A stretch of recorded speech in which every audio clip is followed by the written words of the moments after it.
On November 11, 2022, an empire worth $32 billion vanished. Not slowly, not gradually, in 4 days. The man at the center had been called a genius, a visionary, the J.P. Morgan of cryptocurrency, a philosopher who slept on beanbags and pledged to give away his fortune to save humanity. Senators shook his hand, billionaires begged to invest. The most sophisticated financial institutions on earth handed him their money, and their clients' money, without asking basic questions. Then it all collapsed, and the world asked, how did everyone get fooled? But that's the wrong question. The right question is darker. What if nobody got fooled? What if Wall Street, Washington, and Silicon Valley didn't fail to see the fraud? What if they needed it? What if Sam Bankman-Fried wasn't a monster who infiltrated the system, but a monster the system created, fed, and protected until it couldn't anymore? This is history's wealth, where money tells the story of power. The smoke hasn't cleared. Lehman Brothers is dead. Bear Stearns is a memory. AIG survives only because the government wrote a $182 billion check. The financial crisis has exposed Wall Street for what it is: a casino dressed in suits, gambling with other people's money, privatizing gains and socializing losses. Public trust collapses. Banker becomes a slur. Occupy Wall Street fills the streets. Magazine covers ask if capitalism itself has failed. But Wall Street doesn't change. It adapts. The system learns a lesson. Not about ethics, but about marketing. The problem wasn't the fraud, the problem was the optics. What they need is a new story, a new face, someone who looks nothing like the old villains, someone young, awkward, idealistic, someone who talks about saving the world instead of quarterly returns, someone who makes greed look like charity. They just don't know his name yet. A philosophy professor named William McCaskill is building a movement. He calls it Effective Altruism. The pitch is seductive. Don't just do good, do the most good. Measure impact.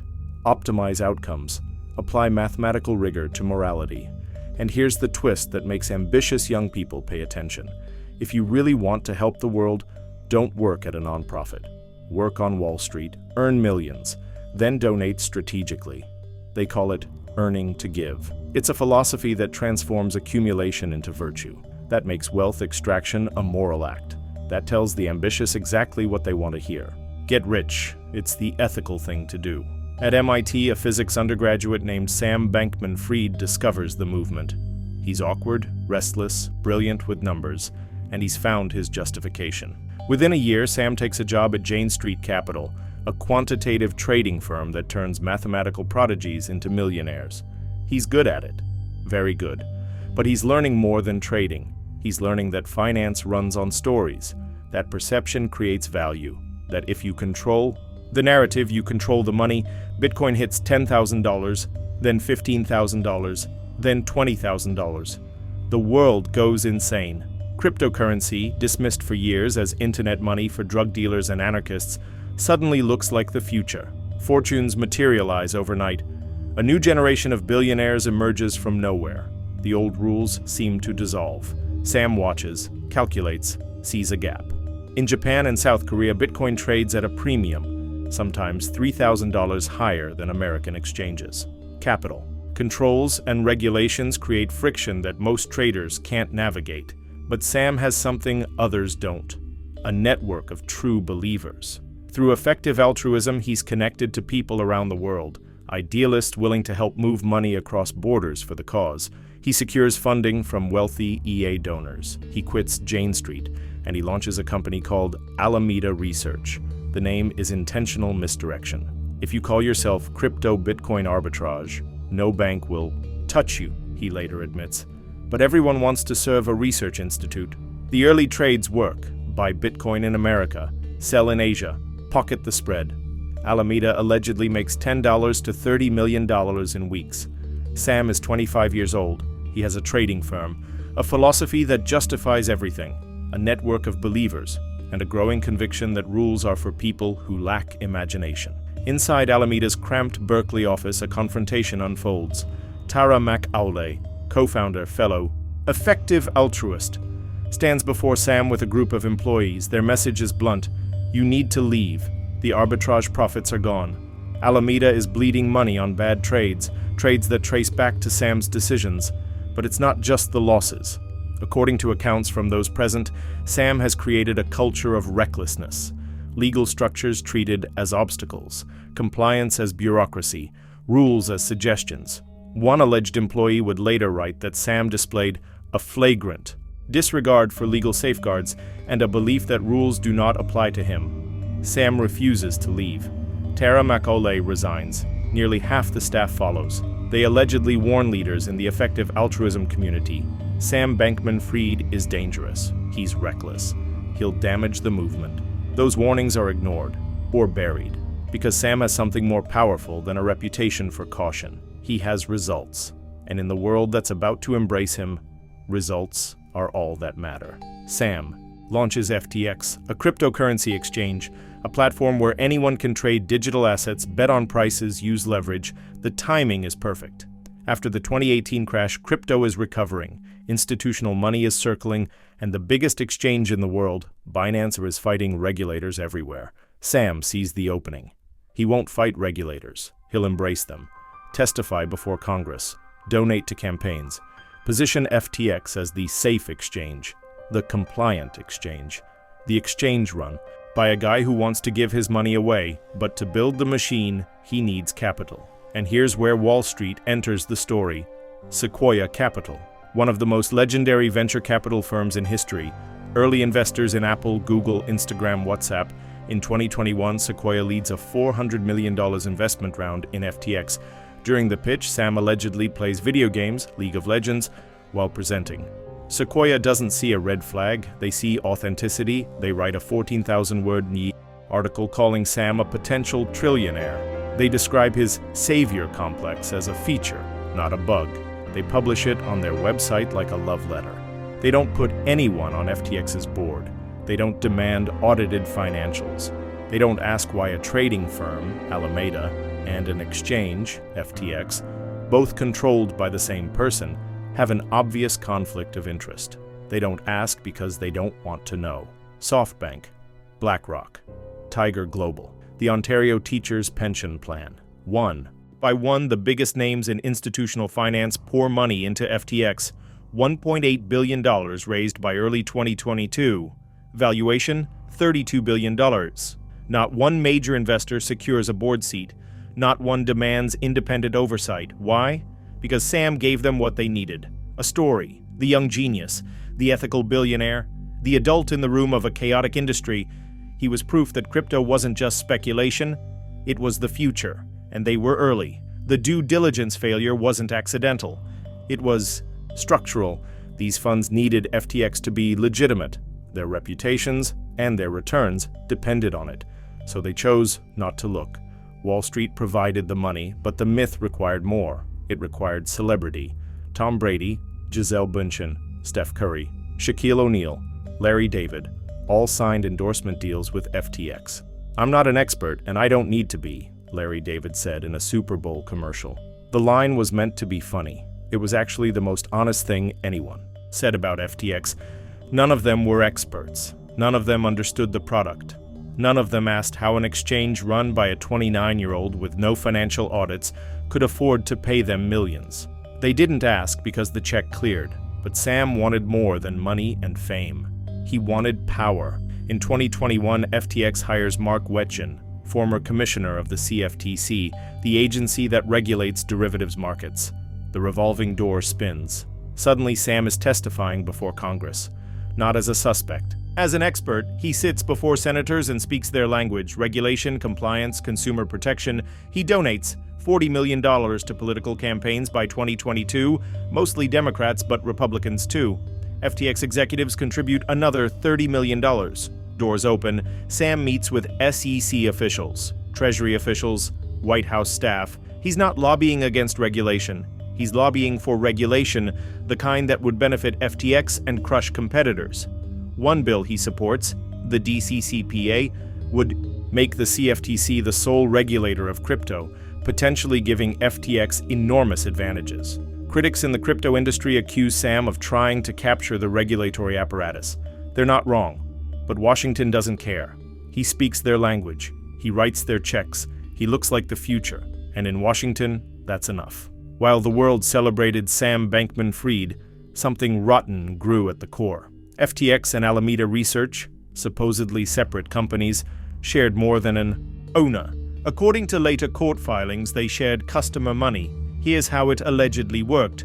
When customers deposited funds into FTX, that money was supposed to stay in FTX.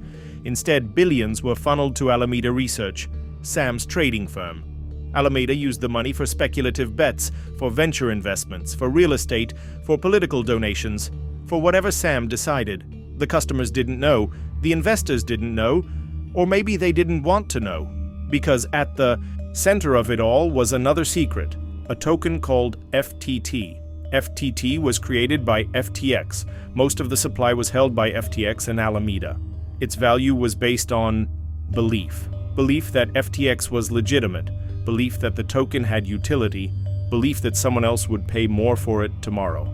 Alameda held billions in FTT on its balance sheet, then used that FTT as collateral for loans. Think about what that means. They created a token out of nothing, assigned it a value, used that imaginary value to borrow real money, then spent that real money. It was circular, self-referential, a house of cards built on a foundation of other cards, and nobody asked questions, because asking questions might collapse the dream. The music stops. Terra and Luna, two interconnected cryptocurrencies, collapse in spectacular fashion. $60 billion evaporates in days. The crypto market panics. Hedge funds fail, lenders freeze withdrawals, dominoes fall across the industry.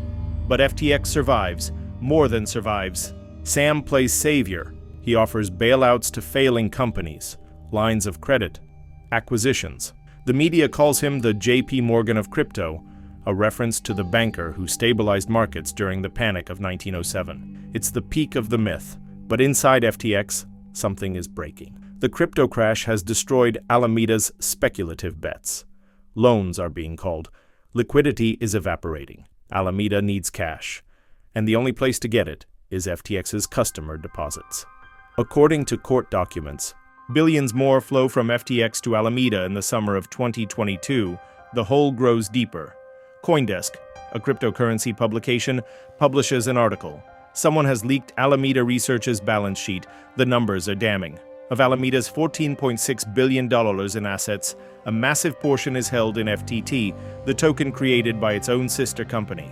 In other words, Alameda's solvency depends on the value of a token that Alameda and FTX control.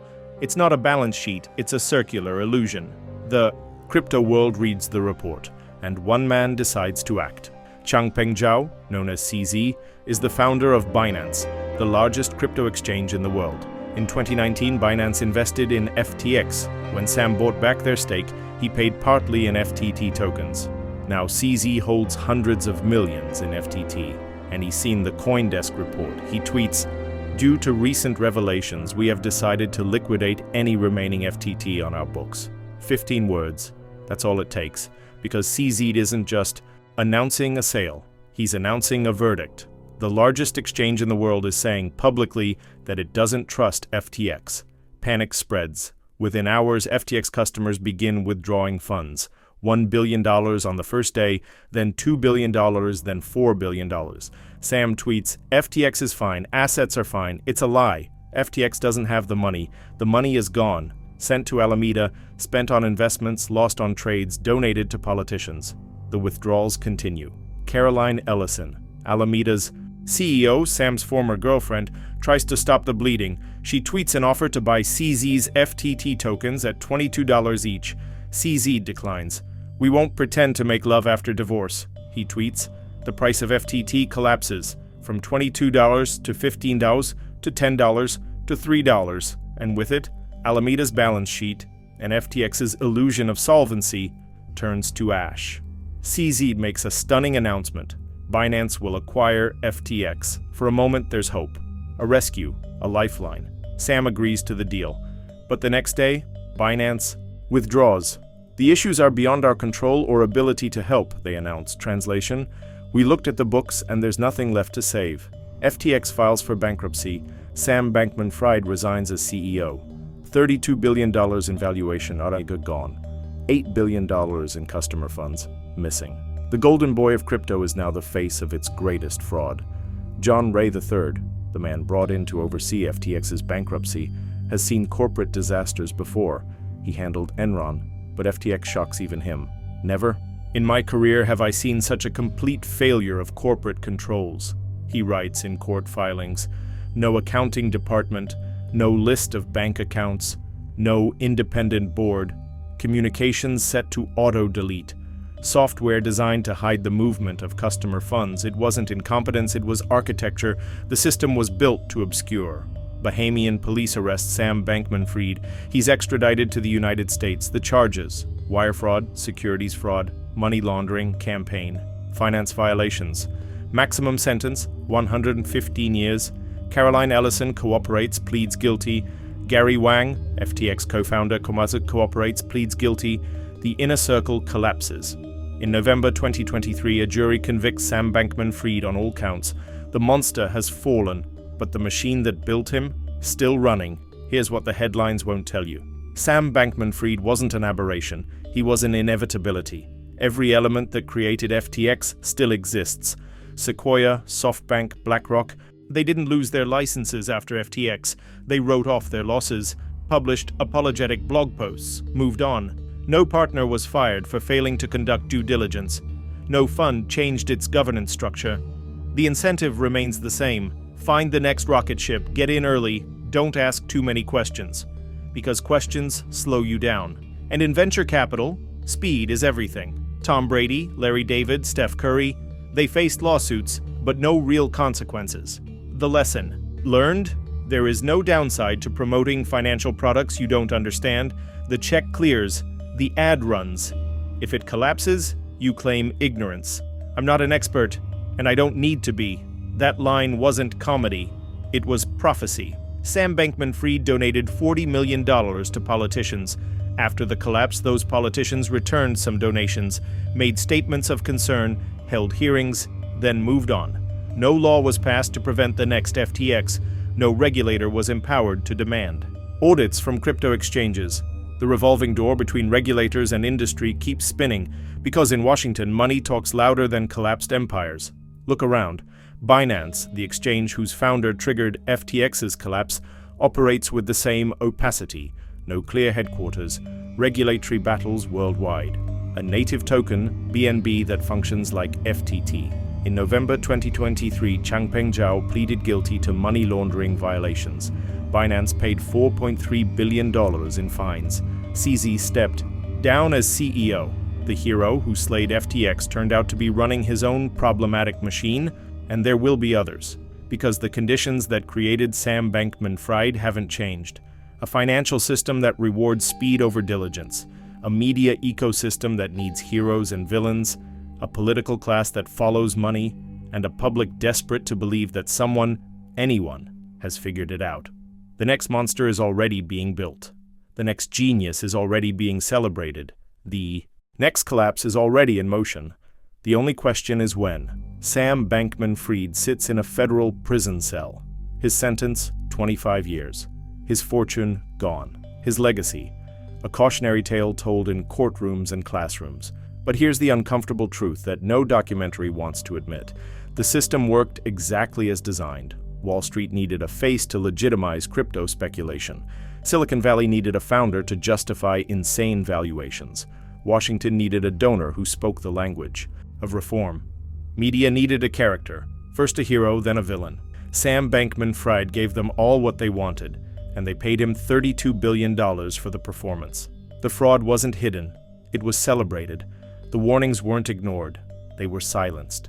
The monster wasn't created in secret. It was built in public by institutions that knew better, for audiences that wanted to believe. And that's the real lesson of FTX. Not that one man fooled the world, but that the world was ready to be fooled. If you want to understand how these satisfying collapses connect, how the patterns of financial history repeat themselves, how power always finds new masks to wear, subscribe and join us. Because in the end, history doesn't repeat itself. It teaches, and those who listen survive.